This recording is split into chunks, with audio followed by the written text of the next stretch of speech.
Did ancient giants once exist? This question, I predict, will get one of the most varied reactions of all the questions in which I pose on my channel.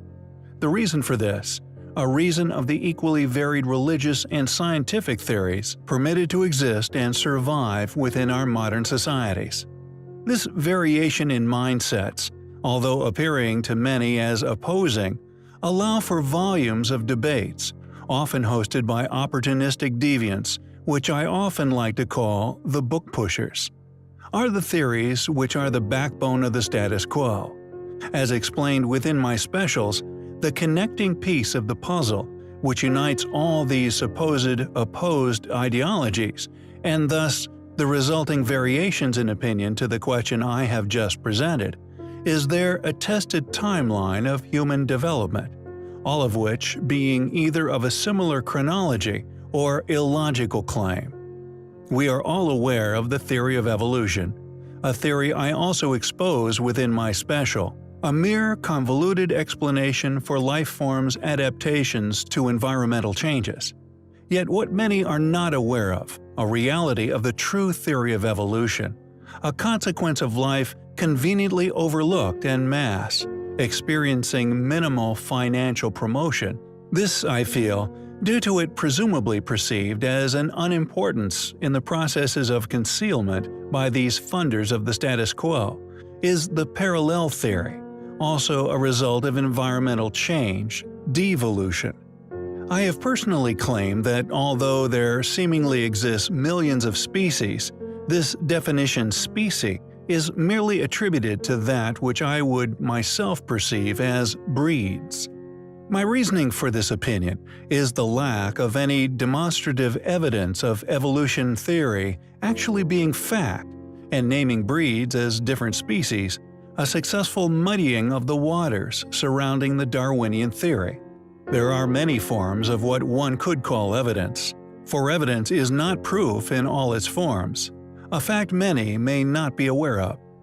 And within science, these many forms, especially within scientific fallacies, are often the weapon of choice when it comes to funded constructs, with an intention of concealing a truth from the masses.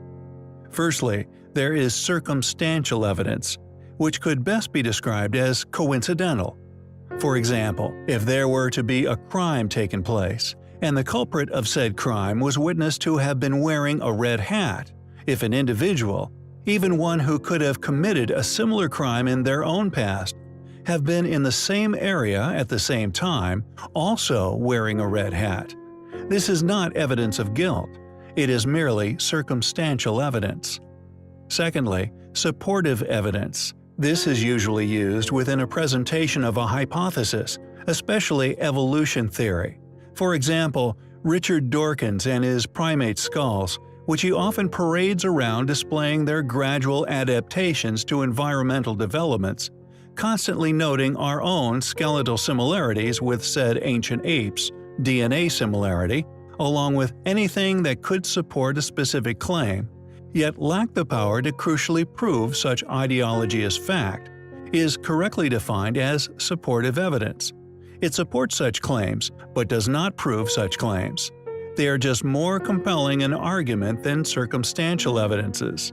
Yet thirdly, demonstrative evidence. This is, in essence, true evidence. The most powerful as it displays the claim as fact, a reliable form of evidence in which to base one's premise, as this could be defined as proof of concept, a visual, chemical, or any other form of physical display of that specific theory's function and indeed functioning. Demonstrative evidence is a demonstration of such. It is the only thing which one can rely on as proof beyond doubt, and within honest scientific study, demonstrative evidence is often used to display reliable, repeated results, thus proving that the claim of said science be true.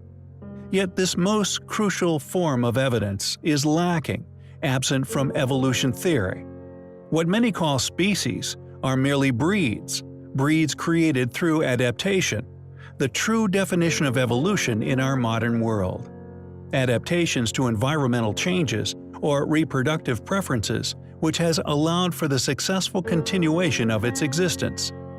Vertebrates are the true species, with phyla being the first set of true species ever found on Earth.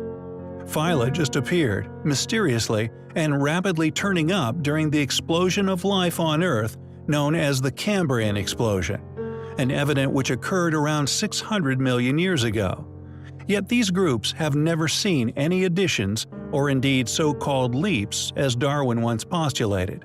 A postulation I believe he himself later realized that due to his eagerness as a young, undoubtedly intelligent man, along with encouraged well-funded pursuits of proof of his opinion, may have been overzealous in his claims, later relinquishing many of them in cryptic quotations. He most probably realized he had been pawned in a game to conceal what I am about to expose to you all. Would you find it ironic that demonstrative evidence concerning my questions of giants once existing here on Earth has been systematically concealed from the world for the exact reason that those who have funded evolution know that such physical remains of such enormous beings is demonstrative evidence of their past existence? Would you find it ironic or predictable? Yet, although the physical remains of these enormous beings may have been hidden and continue to be at tremendous costs and efforts, there are many other proofs that, although circumstantial or merely supportive, can still be found all over the world. Maybe I am no better than an evolutionist, pushing a theory I cannot prove. Yet, I feel my conveyance of things as they truly are, and my open and willing acceptance to this, my honest exclamation that I do not pursue to promote anything I do not know as fact for profit, that I do not attempt to conceal anything from my viewers, and that I merely pose questions with no deceptive convictions, especially an intention of pushing of books which often decrease one's perception of self-value, not only vindicates me of the same crime, but relinquishes me of any similarity with such profiteering cretins who possess intentions of such deviance. Still preserved in literature all over the world, historical newsreels, newspaper articles, witness testimonies, and a one-man mission on an island, clues to a past existence of giant humans does indeed still exist.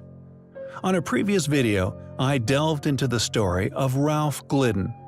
While digging on Catalina Island in the Gulf of California between 1919 and 1928, he found, according to him, and numerous newspapers which were covering the story at the time, a total of 3,000 giant-sized six-fingered skeletons with an average height of around 7 to 9 feet.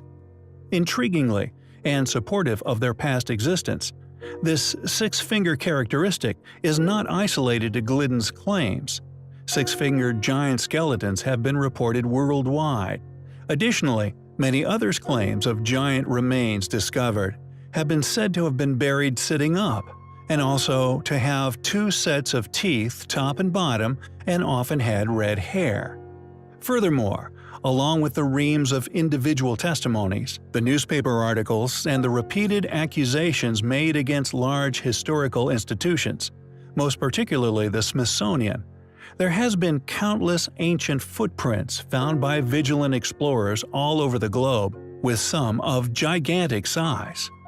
Going back to my digression regarding devolution, could we have possibly been these giant beings? That after catastrophe, possibly one of such magnitude, it gave us the seasons, caused us as a species to shrink? It is now well known after intensive study of well-preserved dinosaur brains that birds are in fact their distant relations. Could birds have experienced a similar fate?